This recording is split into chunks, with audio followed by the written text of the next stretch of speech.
The idea of this museum is not to create just an exposition of models with 100 of models, but to create a story, like a romance, with different chapters, and so step by step you can discover a wonderful history, the Alfa Romeo history.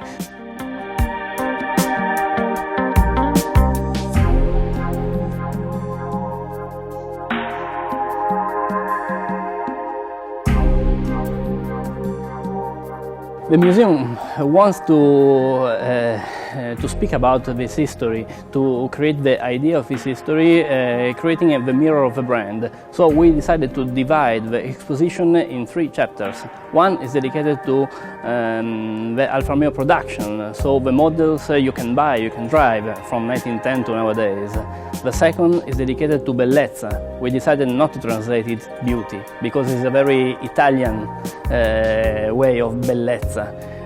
Is related to car design, to the idea of beauty, to the idea of driving, of the world behind the wheel of an Alfa Romeo.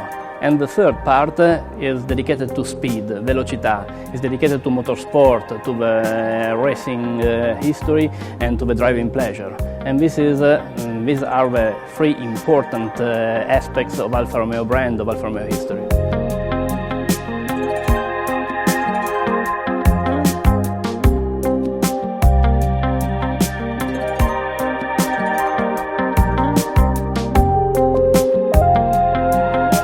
Giulia is a milestone in Alfa Romeo history, and in the museum is represented 2 times.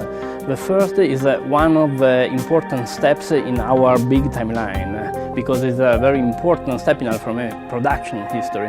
And then we decided to dedicate an entire section to Giulia and its family, because Giulia is production, is the icon of an age, is one of the symbols of the 60s in Italy, from the police to the duetto, and so it's a very, very important model. When someone buys an Alfa Romeo, they are buying beauty, passion, they are driving in history, they are buying a piece of Italy, they are buying a myth.